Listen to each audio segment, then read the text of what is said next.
Deommodore Lenoir was arrested last week. We don't know what is going to happen, but it may end up being a positive experience for the 49ers.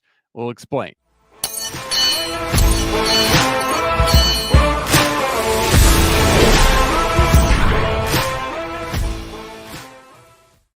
What is good, everybody? Welcome to another Gold Standard podcast on the Gold Standard and the Fans First Sports Network. I'm Rob Stats Guerrera alongside Vish Kumar. And Vish, how you doing on this fine Monday evening?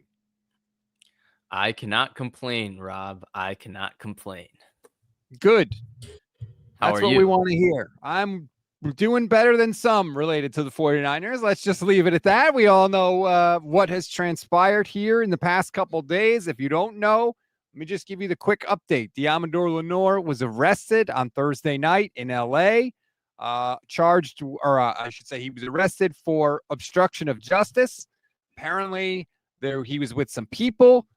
There was a gun in the car. Cops saw the gun. They wanted the keys to get in the car, and they played keep away with the keys, including Deommodore Lenoir. He was then arrested for obstruction, and I believe he was released early Friday morning. Now, he has not been charged, and he might never be charged with obstruction. And I actually think, Vish, that this could end up a positive experience for Deommodore Lenoir for one reason. Because he could have had all of the scary parts of this, right? The getting arrested, spending time in jail, right? All the negative headlines associated with, if you Google Deommodore Lenoir, everything that comes up, arrest, right? Not the contract that he signed, not the fact that he was the Dwight Clark Award winner this year, all that stuff.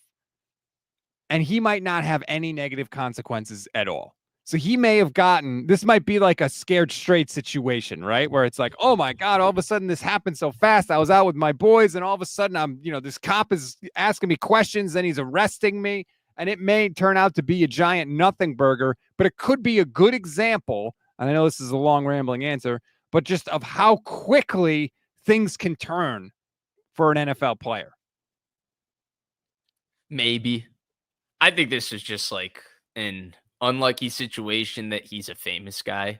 You know what I'm saying? Like, I think if he's not a famous guy, this is something that just kind of happens and you move on from it. I'm not going to defend it, right? Because I feel like saying somebody getting arrested is not a big deal or not a good thing diminishes the fact that they did get arrested. So in some way they caused something to happen that made a situation arise further than honestly it probably should have arisen.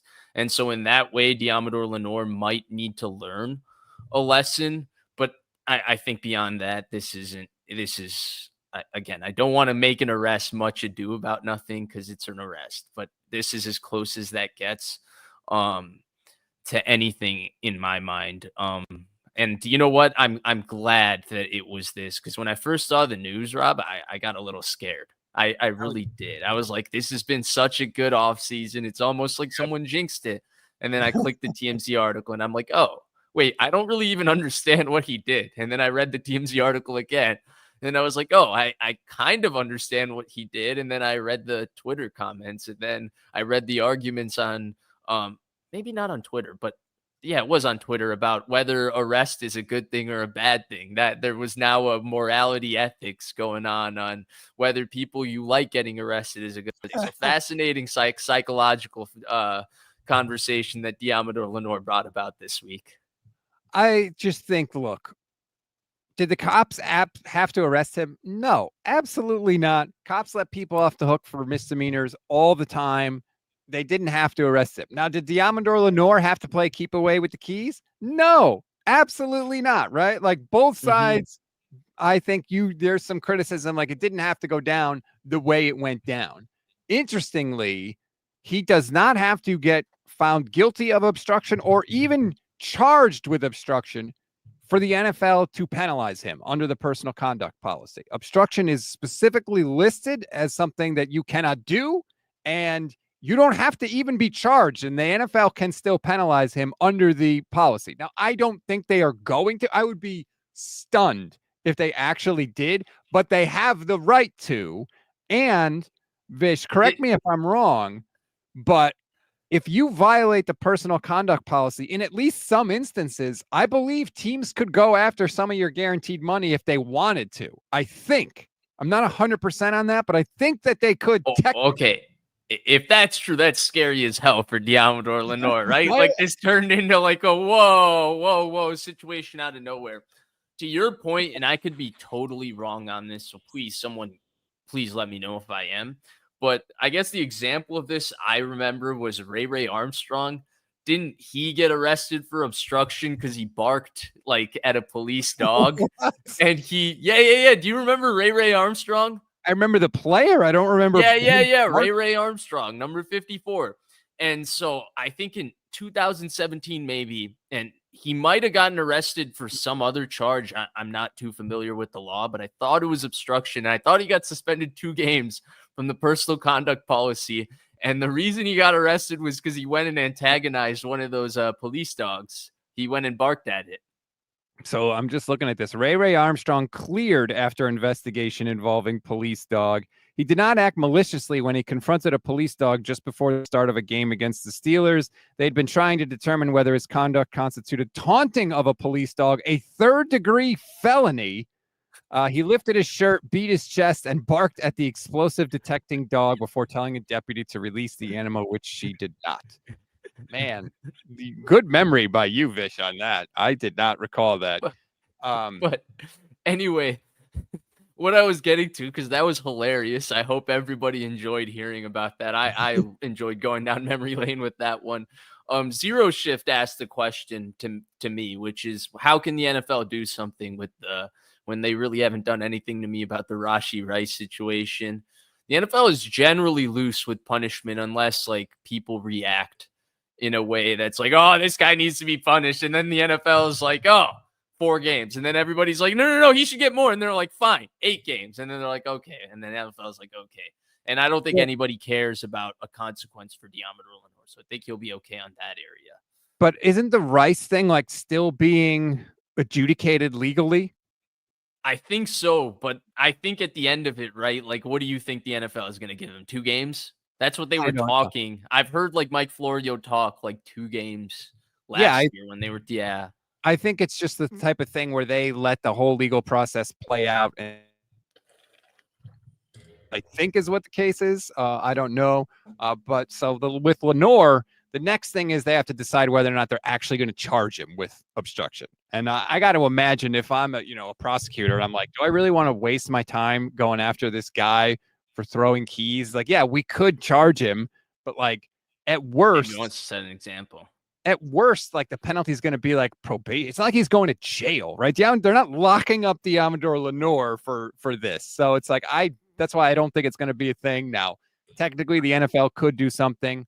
Who knows? They could, but I don't think so. But I think it just could be a situation where if I was somebody on the 49ers, I sit Lenoir down and I'm like, look, at the end of the day, this isn't a huge deal, but it could have been, and it could have resulted in X, Y, and Z. And like, especially if they could have gone after some of his money, which like I said, I'm not sure on that, but if they could have, like, life comes at you fast, man. And all of a sudden it's like, wait, what happened? Now all of a sudden you're taking away my money. Like, it's just a situation where you got to be careful, especially as somebody, a high profile person like Lenoir.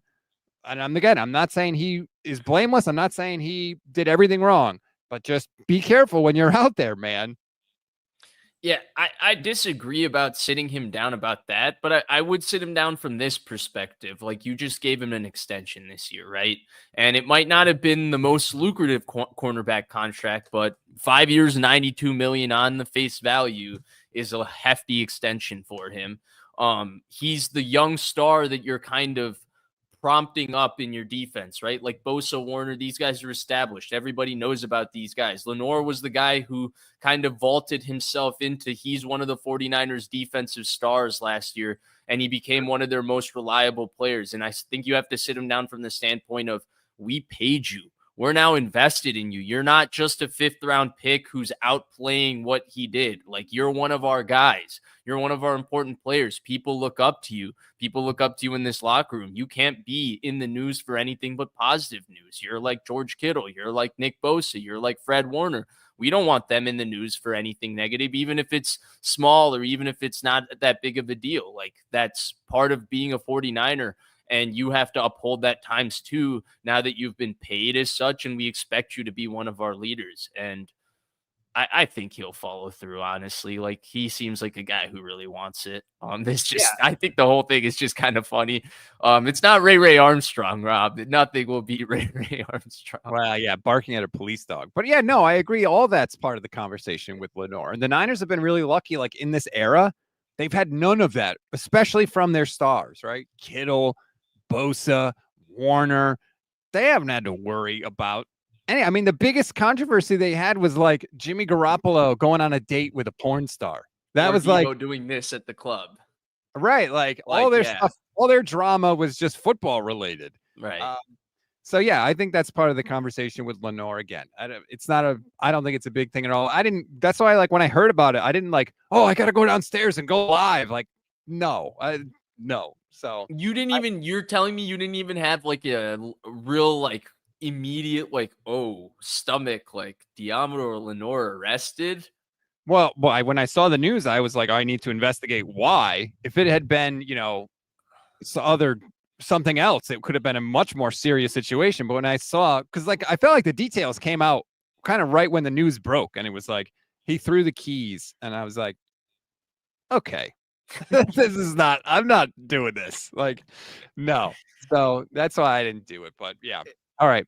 Let's do you have anything else you want to say on that? The fact that we made it 11 minutes and 42 seconds on that, I think, is pretty impressive, given that both of us had the same take. Let's move on to the question I want to spring on you, Fish. And you might think this is a June 30th question, and that's fine. And I don't necessarily disagree, but it is June 30th. Let's do it. June 30th. So you saw the news today about the trade, right? That Minkah Fitzpatrick is going back to the Miami Dolphins. It was, for June 30th, it was a pretty big trade, to be honest with you. Names people know, Jonnu Smith involved as well. And it did get me thinking, because obviously Minkah's going back to Miami where he started his career. If the 49ers could reacquire someone that they let get away, who would you want it to be? Wow. It's a hell of a question, Rob. I don't think that's a June 30th question. I think that rocks. Way to go. There you go. I wish you gave me a warning, though, man. That's really hard to think about. So I was texting with Michelle Majuk about this, and she immediately came up with the answer, and I think it's probably the correct answer. And this is anybody from like the Shanahan era or this year? Yeah, let's call it the Shanahan era. I'm not saying like Alden Smith, like let's keep it to this era. And Jonathan O'Rourke nailed it. That's who Michelle said too. DeForest Buckner seems to be the number one answer. Would you agree? No. Why are you chuckling?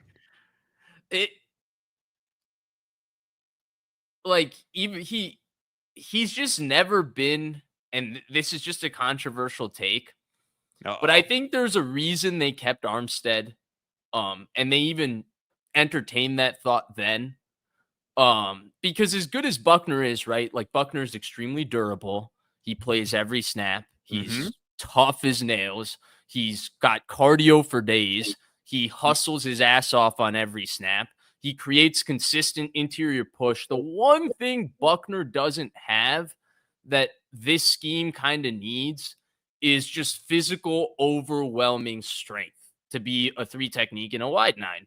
And I think that's why the first time when they let him go, if you look at Buckner and Armstead as specimens, Buckner is the better football player. Armstead is the better specimen. Armstead's got a little more size to him. I don't know if it comes out on the measurements, but when you look at them standing side by side, it looks like Armstead's got slightly wider shoulders, bigger legs, slightly longer arms. Like, Armstead just looks like a bigger put together human being. And now Armstead pound for pound is not a better football player than Buckner, but Armstead pound for pound might be stronger than Buckner as an interior player. And so, long story short, I guess what I'm saying is I think Buckner is a very obvious answer because he's a great player. But when I think of like, oh, players that I would fit in, I don't look at him as like an ideal fit for this scheme in that sort of way. I'm trying to think still, and perhaps there's maybe not a better answer than Buckner, and I'm going to land at Buckner too.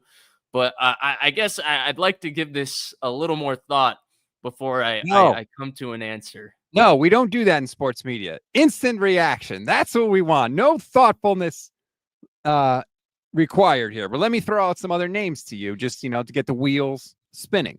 DeForest Buckner, obviously. Someone else in the chat, Brad Jones, DJ Jones was someone that immediately popped in.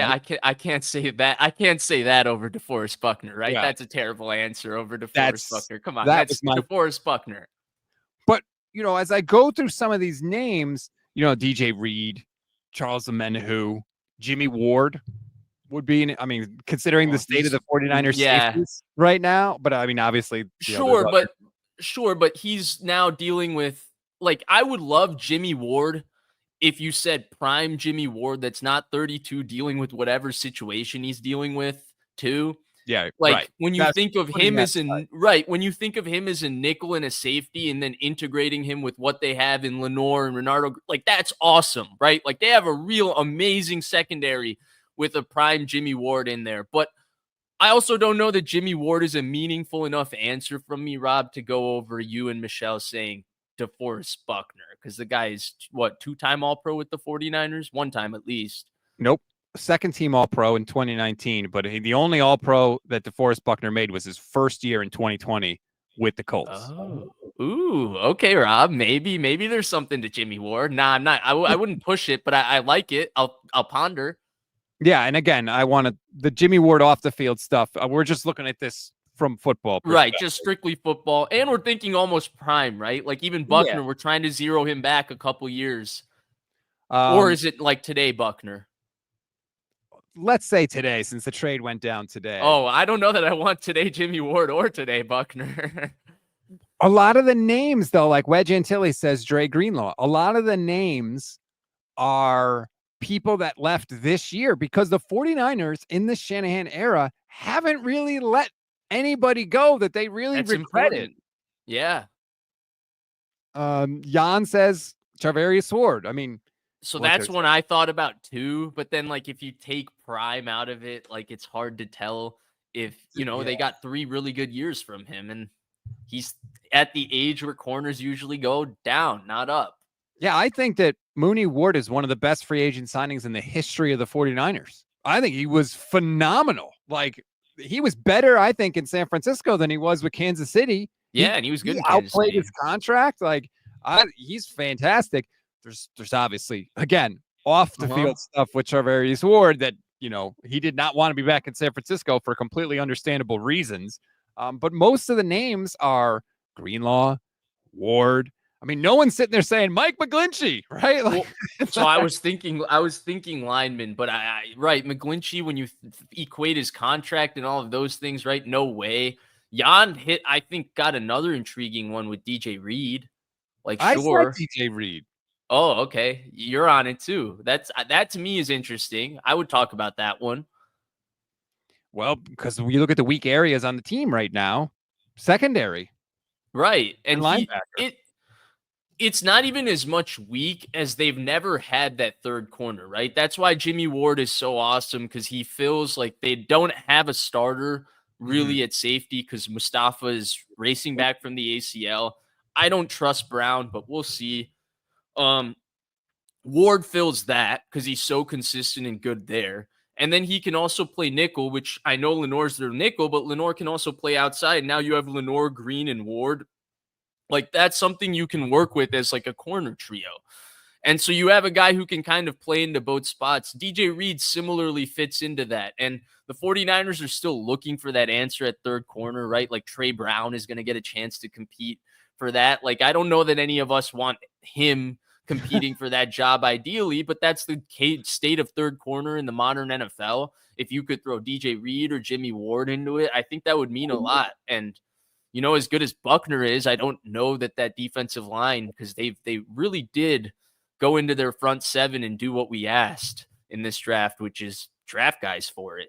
And they want this NASCAR package. That's the other part of it, right? It seems like they have this idea of putting 4 defensive ends on the field with Michael Williams rushing inside, Yetur Gross-Matos rushing inside, acquiring what's his face from the Eagles, Bryce Huff, to rush from the outside with Nick Bosa. So like it feels like they're building for something different that I don't know fits into pushing DeForest Buckner into it. I'm just a little bit of a DeForest Buckner hater. What could I say, Rob? Kind of sounds In like in his draft, there were 5 premier players in the draft, right? And the 2 quarterbacks went. He was the 5th premier player. I was hoping the Niners would get one of Bosa, one of Joey Bosa, one of Laramie Tunsil, one of Ronnie Stanley, any of those guys, and they ended up with DeForest Buckner with just how things fell, okay? So I've been a little bit of a hater since day one, and it could be maybe a bias kicking in there because he is a great player, and it does sound controversial when you're not giving him as the answer to this one. Man, I didn't realize Ramsey was taken 2 spots before Buckner. The guy that inspired this whole question was drafted 2 spots ahead of him. Leonard Floyd. He was the one I wanted in that draft. Leonard Floyd was the 8th pick to the Bears. Leonard Floyd was 2 spots after Buckner. Yep. So Floyd was 9.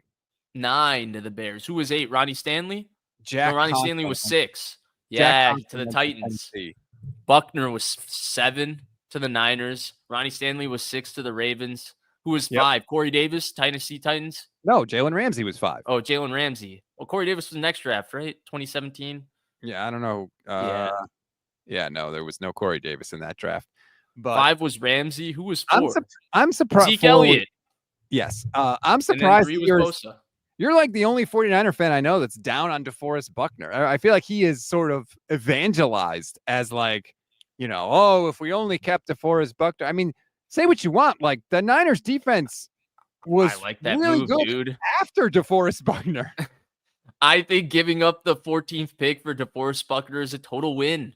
Like they picked the wrong player. Cry a river. Because I like that player too. That's where it's like, fuck. Sorry. 2151. 2151. But it's like, sorry, like I can't go back because I feel like I care enough that I don't want to be a hypocrite. So I like the player in Kinlaw. I won't go back on that. But the 14th pick for DeForest Buckner, sign me up to not pay him that. I was shocked when I just brought up his stats and I was like, wait a minute. He only made 1 first-team All-Pro team. I think he only has 3 Pro Bowls in his career. Like in my head, DeForest Buckner is like perennial Pro Bowl defensive tackle, but no. It definitely could have been more, right? Like I think the early years with the Niners, year 2, year 3, he could have gotten more accolades for sure if he played on a slightly better team. They were an awful team. And he played, remember both years he played 1,000 snaps.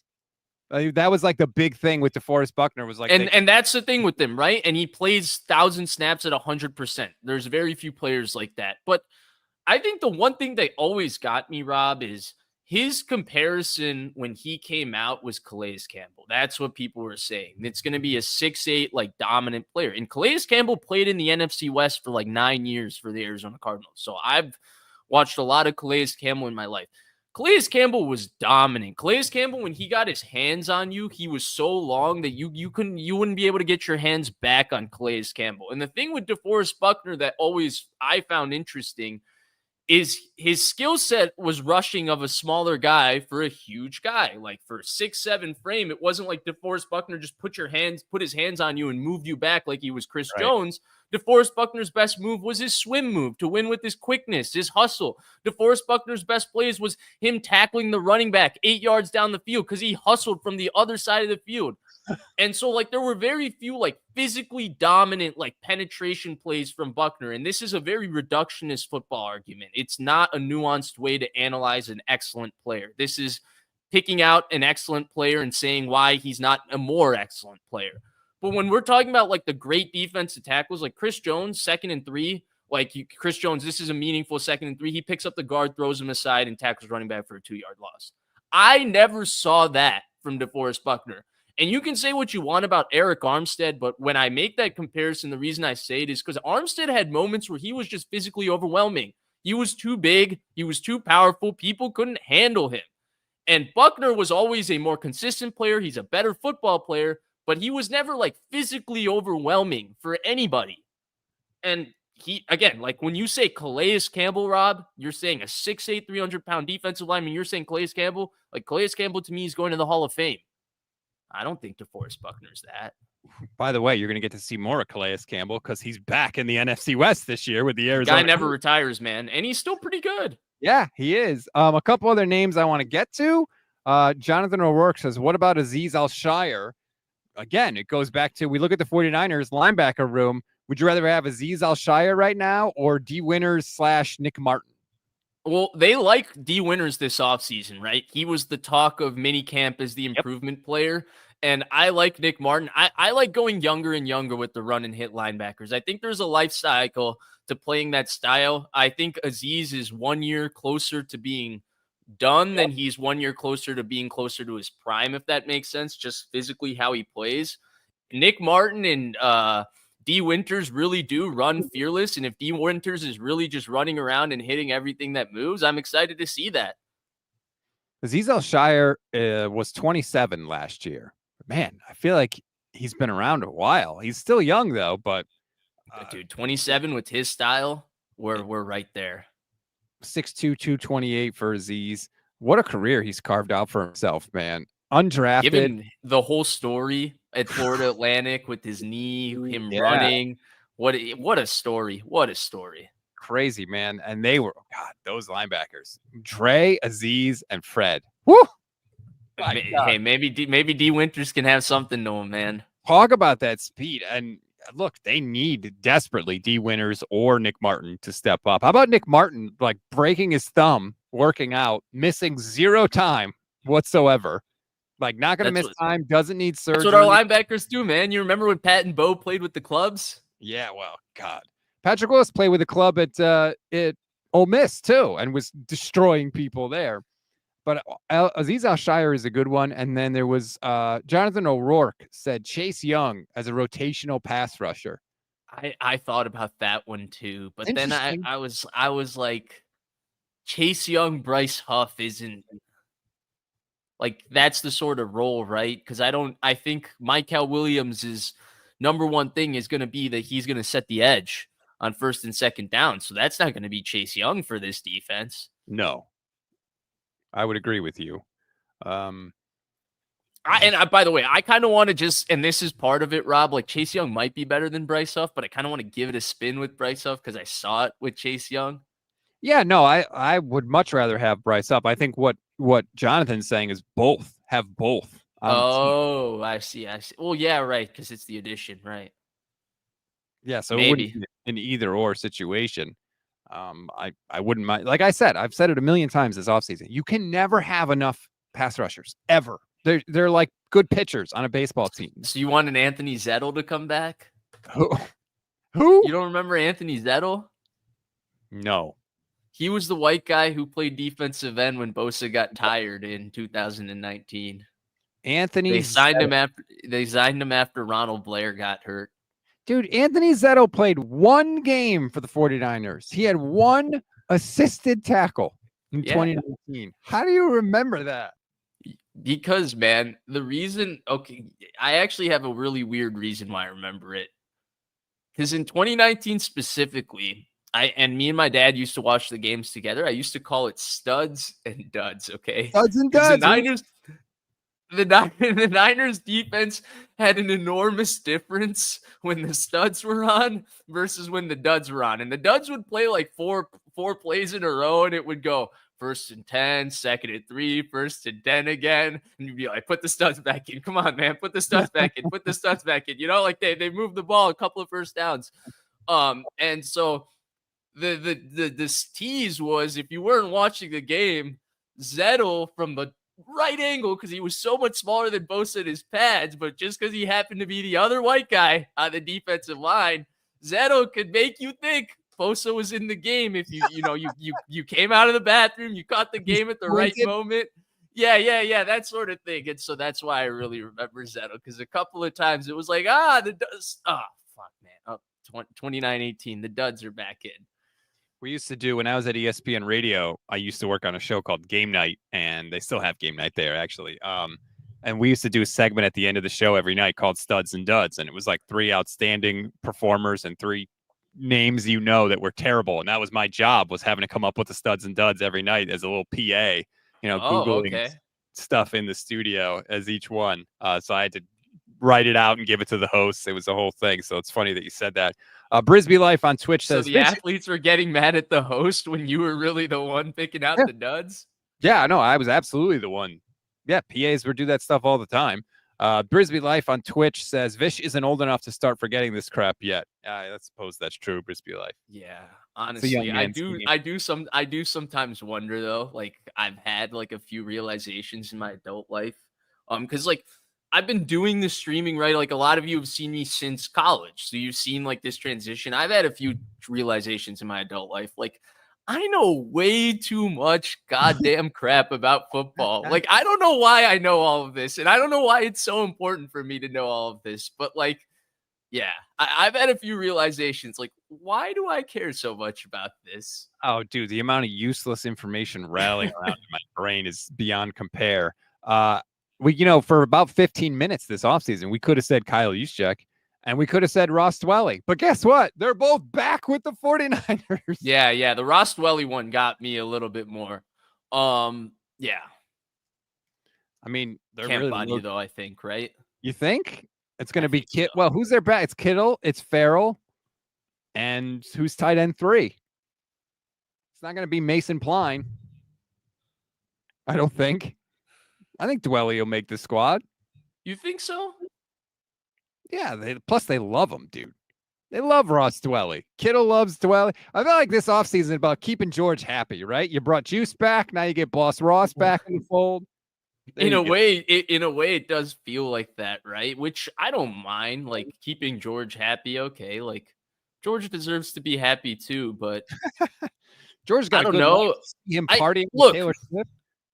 You like Kittle Farrell, right? Are we still continuing the Braden Willis experiment? Because like nobody's gonna pick up Ross Dwelly if Ross Dwelly feels practice squad pilled to me. He might even play a few games next year, but he feels practice squad pilled to me. And then I always thought Tonjes was like, hey, we get rid of Dwelly to get the new Dwelly, Tonjes. I guess they're not happy though. Why have Diet Dwelly when you could have the real thing, right? Hell, if they could bring back Charlie Warner, they'd probably do that too. I don't know. I forgot. He's at least physically a little different, right? Like the biggest issue I have with Dwelly is that no matter what Dwelly does, like he's 240. He's light. He's the slowest looking wide receiver I've ever seen in my life. He's just a wide guy, looks like a wide receiver, but runs super slow.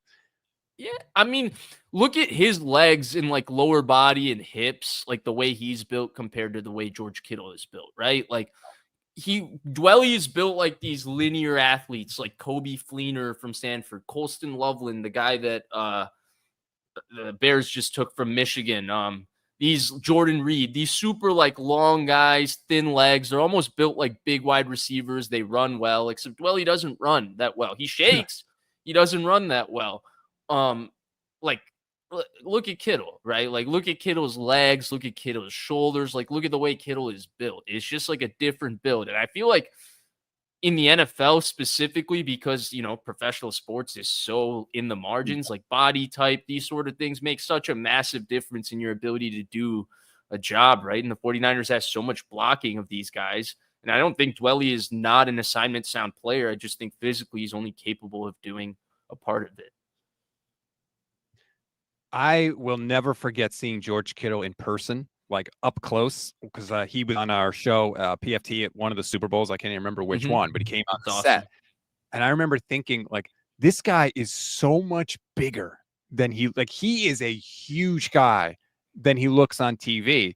And he actually did a thing. I don't know why Chris decided to do this, but he was like, hey, George, can you block me? Like on our set. And George was like, are you really? Like, you want me to do this? And Chris was like, yeah. And so like for a second, like they set up like they're going to block each other. And Chris Sims is not small. Chris Sims is 6'4". Like he's a big boy. And when I tell you, if George literally wanted to put him out of the room, he could have done it. Like he moved Chris so fast. And I literally thought he was going to throw him off the platform of where we had. And like, I think George kind of realized it and pulled up at the end. but like when you see George Kittle up close and you see how big he is and like how violent he could be, I was like, no wonder this guy is smashing people during games because he's way bigger and stronger than you think he is. Yeah, that's an awesome example. And the reason I also brought it up is because I had a similar sort of noticing. I never have seen him in person, but in the tight end university videos, like I know Travis Kelce is fully embracing his Tom over time avocado ice cream era of elongating his muscles instead of working on them. But like George Kittle is twice his size. And I know Greg Olson's retired, but like look at them when they're golfing. It looks like Happy Gilmore golfing with real golfers. George Kittle is like 3 times their size. And I'm over exaggerating with my times. This is horrible multiplication. But the point is, George Kittle is humongous, and he's humongous relative to other tight ends, even in the NFL. I was trying and he's shredded. Oh, yeah. I was trying to see if I could find the clip of Chris and George going at it, but I can't seem to find it right now. But yeah. It was shocking to me. It was definitely one of those like that and Russell Wilson being face to face with Russell Wilson when you see how freaking thick that guy is. He I'm is talking about fat. I'm talking about like literally like stocking it. Like he is built compared to Kyler Murray. When you look at Kyler Murray, who like looked slightly heavier than me, and I'm 140 pounds, I was like, my God, how does Kyler Murray not get ripped to shreds? But it's just that's when you realize how fast Kyler Murray must be because he is still alive. Is he a living, breathing human after playing in the NFL for this long at that size? But he's the only NFL player that's built like a baseball player. Yeah. And I think not in the Bonds era either.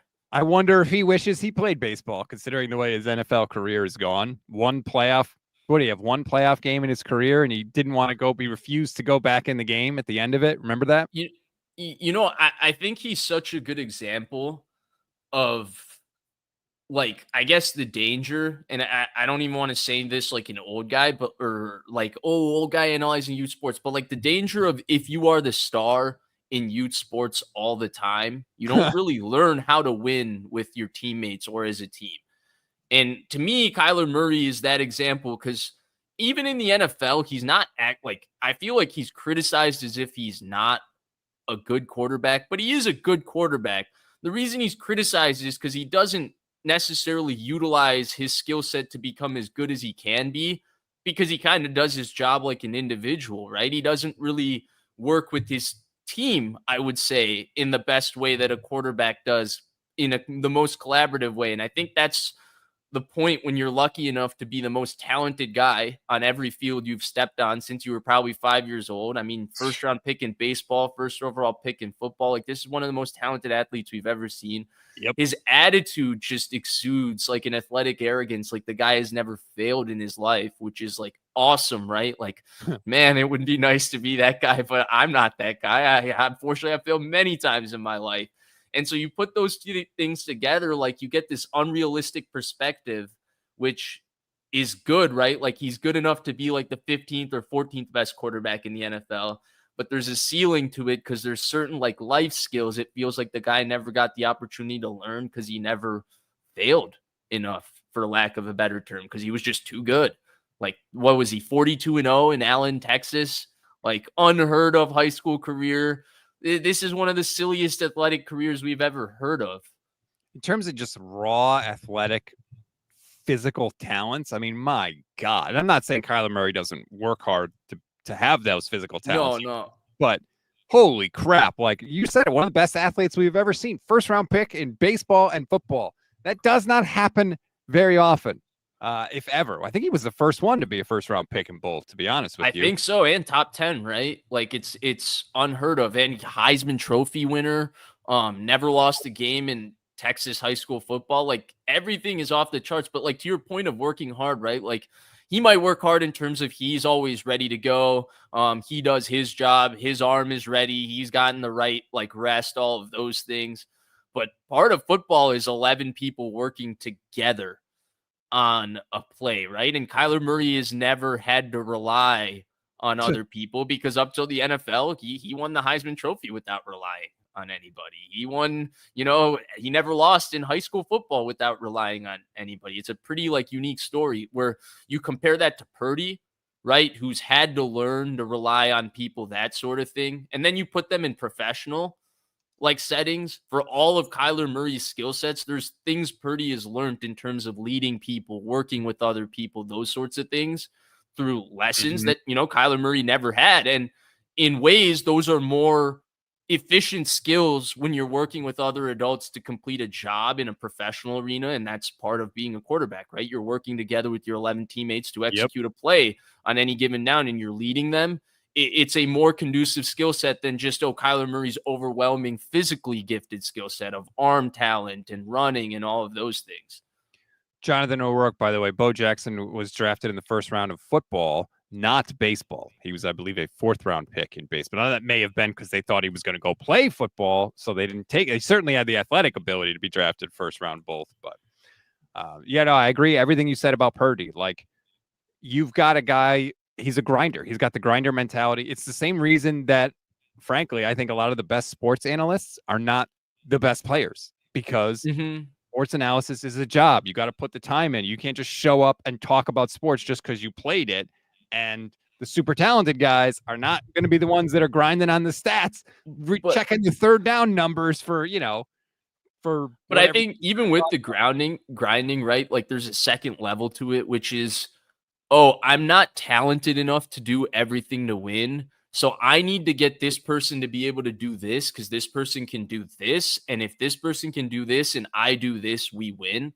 Like Purdy has such a mature grasp on that from a football perspective. And at the end of the day, NFL football is so competitive. There's no one individual that can just carry the victory the way Kyler Murray was doing in college football all the time or high school football all the time, right? Like you have to be able to work with your teammates, elevate them, be able to get them to do their job so that you all do your job and you ultimately are successful as a team. And I think that's also like the addition to the grinding with Purdy. He's also got that down where he knows where he needs his teammates to help him win games, which is really, really important because nobody in the NFL wins games by themselves. Everybody needs to learn how to use their teammates. Some guys are so talented that they need to learn how to use their teammates a little bit less. Some guys are less talented, so they need to learn how to use their teammates more. But the point is you need to work together to win. And a guy like Kyler Murray has never figured out that second part of how do I use my teammates with me to put the entire offense together. He knows how he makes good throws or he runs around, that sort of thing. And whereas Purdy, and I'm sure it's because maybe he found out he wasn't fast enough to do it himself in high school. He didn't go undefeated like Kyler Murray. But that imparted a lesson where, now he knows to check it down to Christian McCaffrey when he has to get 5 yards here, those sorts of things. And I do think that Purdy, like you talked about, unlocks and Purdy benefits from everybody around him. George Kittle has 45 career touchdown catches. 20 of those have come from Brock Purdy, and Brock only took over halfway through 2022. So, exactly. Yes, Brock does elevate the people around him. They benefit from him. He benefits from them. It's both. And so many of those are to your point, Rob, and to the point of the discussion are what? Trusting George Kittle in the end zone. Like the bigger difference with Purdy compared to the other quarterbacks is really the opportunities, right? Like a lot of Kittle's touchdowns in the last 2 years haven't been like, Kittle's butt naked, wide open. They schemed up something for him to score. There's been a few like that, and he's gotten a few like that in years past as well. The additional touchdowns has been, they threw it up to him once in the end zone. He made a hell of a catch. They, gave him a shot, at the 8-yard line. He ran it in. Like those are the things where Purdy has taken those opportunities because he knows Kittle is a great player. He trusts Kittle. It's that using your teammates, using what they're best at. Pop quiz. What was George Kittle's longest touchdown last season? I couldn't tell you. I thought you were going to say his career. It's the one versus the Chargers, right? After Garoppolo got hurt in week 4. Oh, yeah, the 82-yarder. Yeah. Yeah, that was insanity. But George Kittle's longest touchdown last year was 12 yards. Come on, that was good. How did I do that? Did you just save it? You Googled it while we were talking. Swear to God, watch the replay. My hands are here. 12 yards. George Kittle's touchdown. 7, 12, 4, 10, 9, 2, 11, and 3. What does that mean, Robert? It means they're finally chucking it to him in the goddamn red zone. right? And yeah, I think it's funny, but like I feel like those little things that you learn, sometimes through negative experiences, but I don't know that they're negative as much as like, oh, I got to work with other people to get a job done. Like, okay, it's important. Like, oh, I got to utilize other people. Like, it's pretty cool. It's It's helpful. weird. It's like it's almost a I don't want to call it a burden, but it is a different thing that you have to overcome in the NFL for some of those freakishly gifted players. And the question is like, how quickly do you make that adjustment? And right, and I'm so glad because I feel like we always have the conversation from the perspective of, oh, they're so talented, these guys are less talented. But here's a place where it works opposite, right? Because they're so talented that they haven't learned, oh, I have to play with my team because they've never had to do that. Whereas these guys do learn those things, and it's weird because it's not as important in college, right? That's why Kyler Murray was the Heisman Trophy and Brock Purdy wasn't. Johnny But it's Manziel. so right, but it's so important in the NFL. It's more important than Kyler Murray's athleticism and arm talent. And the reason Kyler Murray is, the 15th best quarterback in the NFL or 14th is because he does have it to an extent. But the reason he's not better is because he doesn't have it to the extent of his talent. Like the guy should be a top 10 quarterback in the NFL. And that's where like Brock Purdy maybe shouldn't be a top 15 quarterback in the NFL in terms of his physical skill set, but he has these things in spades, which makes him that. And so it's a nice dichotomy to look at the two guys because they're also similarly sized. The Brock Purdy is considerably thicker if you want to go to what brought us into this realm. Yeah. And the other thing that I was going to say, which has now completely popped out of my head. Oh man, I had a really good follow up to that. All right, let me try to give you some reminders. We were talking Kyler Murray. Yep, Go for it. Jonathan O'Rourke reminded me of this. At quarterback, this is especially like there are some dudes that are so freakishly talented athletically. If you're a wide receiver or if you're a linebacker or a run and hit linebacker, you don't necessarily need to be, as locked in to the grindier parts of your job. But if you're the quarterback, like you have to. There is no just like coasting, like showing up and just relying on your athletic ability. Michael Vick couldn't do it. He was one of the most freakishly gifted people we've ever seen. And the best year he ever had was when he, by his own admission, actually started watching film with Andy Reid and the Eagles. So, like, you have to do that at that position. It's a step further than that, though, right? Like, it's that on top of that. And then you have to not only look at the finer points, techniques, and details in your game while also having the physical gifts, right? Like the guy can't be without the physical gifts either. He has to first have the physical gifts. Then we need to check this box. And then we need to check this third thing, which is also that, oh, okay, he needs to do the little things. He needs to make sure his teammates are doing the little things and push that they do the little things. Because in the NFL, not only does he have to be physically talented, not only does he have to do the little things, he needs to make sure they do the little things because them doing the little things is only what's going to win on Sunday because everybody in the NFL wins as a team. And that's where it's like, okay, like a guy like Kyler, right? Like he, even from the technical perspective on the grinding, I feel like maybe people don't give him enough credit because he is like a littler guy. Like he does get the ball out of his hands. Like he's able to play at a reasonable level, but it's the third part that I think he has no perspective on, Rob. I don't think he has that perspective of, oh, like we all play together. Like these guys are going to help me win. Like I think it's just come in, play, Kyler Murray, go home. Everybody thinks I'm a star because that's how life has always been.